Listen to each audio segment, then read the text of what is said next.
네, 유승민 작가 모셨습니다. 어서 오세요. 안녕하세요. 자, 오늘 어떤 내용일까요? 네, 선풍기 꺼주실 분 구합니다. 건당 10,000원, 최대한 빠르게 인증은 사진으로. 최근 중고거래 플랫폼 당근마켓으로 아르바이트를 찾거나 구하는 사람이 늘어나면서 흔하게 접하는 글 가운데 하나입니다. 이런 의뢰도 있어요? 네, 예. 다급한 의뢰인데요. 뭐 출장이나 장거리 여행을 떠났는데 갑자기 생각이 났나 보다, 혹은 대신 가줄 사람이 없나 보다라고 생각을 하게끔 경계심을 늦추는데 여기에 이런 함정이 있을 수 있다고 합니다. 김세훈 법무법인 유명 변호사 이야기를 한번 들어보시겠습니다. 자신이 몰래 훔쳐본 비밀번호가 있어요. 그게 그 집 비밀번호가 맞을까? 해서 확인해 보려고 이런 글을 올린 다음에 비밀번호를 알려줬어요. 그러면 당근마켓에서 공곡을 보고 연락한 사람은 이 비밀번호 알려줬으니까 뭐 의심이 없겠죠? 진짜 집주인이겠지 뭐 해가지고 들어간 순간 주거침입의 범죄 행위를 자기도 모르게 저지르는 거죠. 요즘 스토킹 처벌법 관련 사례에서도 그런 경우가 생각보다 많더라고요.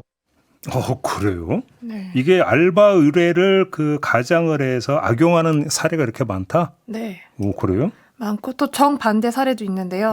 선풍기를 꺼주려고 들어갔다가 탐나는 물건이 마침 있어서 선풍기도 끄고 물건도 훔쳐갔을 경우에, 그런데 가령 집에 CCTV가 없으면 집주인이 돌아와서 알게 되어도 입증을 할 수 없기 때문에 손해를 다 뒤집어 써야 하는 경우도 있고요. 예.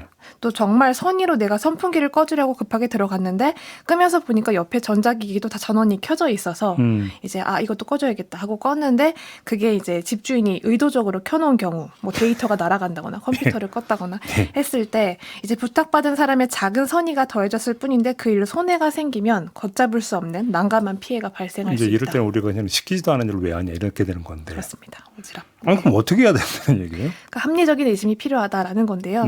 최근 이걸 알 수 있는 두 가지 사례가 있었습니다. 당근에 올라온 아르바이트 가운데 부동산 매물, 그러니까 아파트 사진만 찍어서 보내주면 건당 얼마를 지급하겠다라는 글이 있었는데요. 네. 사진만 찍어서 보내면 돈을 주니까 이걸 믿고 계속 했던 거죠. 근데 그러다 어느 날 그 의뢰인이 연락을 해옵니다. 예전에 촬영하신 그 매물 오늘 전세 계약이 됐는데요. 제가 지금 잠깐 어디 나와 있고 세금 관련 문제가 조금 있어서 그 전세금만 조금 받아달라라고 한 거죠. 계좌로 수령을 했는데 그 순간 보이스피싱 조직원의 일부가 된 겁니다. 쉽게 하면 그럼 수거책이 돼버린 거네? 네, 그렇습니다. 그러니까 어느 정도 신뢰가 있다고 생각을 해서 조금 간과한 건데요. 네. 그런데 이 판결문을 보면 일반인이라면 위와 같은 일이 정상적인 일이 맞는지에 대한 의심을 가졌을 것으로 보이는데 이 사람은 의심을 하지 않았다라고 적혀 있습니다. 지적을 한 건데 꼼꼼히 확인하지 않아서 발생한 일은 당사자가 책임을 져야 한다라는 취지인 거죠. 그럼 유죄 판결 나온 거고 징역 2년이 나왔습니다. 징역 2년? 네. 오호. 또 올 초에 하반신 마비 여동생을 돌봐줄 사람을 구한다라는 구인글이 있었는데요. 그러니까 아침을 챙겨주거나 청소나 뭐 대화를 나누는 그런 일인데 12시간을 일하고 일당 60만 원을 받는 일이었습니다. 그런데 동생이 어리고 또 겁이 많다 보니까 되도록이면 동성인 여성을 구한다라는 글이었는데 여기에 지원했던 30대 여성이 이틀 동안 감금당한 사례였습니다. 그러니까 의심을 가져봄직한 구인글이었지만 그냥 믿었다가 낭패를 볼 수 있었던 그런 사례였는데 다행히 여성의 지인이 신고를 좀 빠르게 해서 현행범으로 체포가 됐지만 위험한 상황이었던 거죠. 그러니까 이제 그 만사 불에튼튼이라고 잘 알아봐야 된다는 얘기인데 근데 네. 이게 구인글만 보고 판단할 수가 있어요? 어렵습니다. 다만 최소한 할 수 있는 건 내가 하는 행위가 불법인지 혹은 그 행위가 범죄에 연루될 수 있는지의 가능성을 가늠해 보는 건데요. 네. 가령 편의점에서 택배를 대신 수령해 주실 분 혹은 학교 시간에 전단지를 좀 배포해 주실 분 이런 글들도 자주 올라오거든요. 전단지 배포는 5개 광고물에 해당하기 때문에 구청에 신고가 되어 있는지 확인할 필요가 있고 택배를 대리 수령할 경우에는 의뢰인이 소유자 본인이 맞는지 확인을 할 필요가 있습니다. 네. 여기서 확인을 한다는 건 내가 기록이나 증거로 가지고 있어야 한다라는 의미인데요. 김세훈 변호사 이야기를 한 번 더 들어보겠습니다. 저희가 어떤 행동을 하기 전에 오늘 손을 들어 올려야지 이걸 기록하진 않잖아요.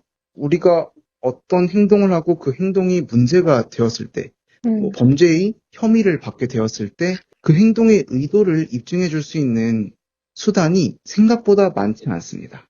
그러니까 자신의 결백을 입증할 뭔가를 꼭 확보를 해야 된다 이런 얘기네요. 네, 항상 기록을 하고 있어야 된다는 네. 뜻이기도 한데요. 그러니까 자칫하다간 피해자와의 합의 혹은 형사고소 대응까지 염두에 둬야 하는 그런 상황인 겁니다. 그러니까 사실 플랫폼, 그러니까 당근마켓 같은 플랫폼이 해줄 수 있는 거는 뭐 사기나 불법성 구인 게시글을 차단을 한다거나 이용자 신고제를 운영을 하고 있는 정도인데 이게 예방 차원이지 피해가 발생했을 때는 다 개인의 몫으로 돌아오는 것이기 때문에 내가 누군가를 믿을 때 그 믿음이 어떻게 쓰일지 알 수 없는 세상에서 우리는 선의를 이어가되 그 뒤에 숨어있을 가능성까지 파악을 하고 점검할 수 있는 그런 감각이 필요하다라는 겁니다. 알바하려다가 독박 쓸 수 있다. 네. 그러니까 조심해라.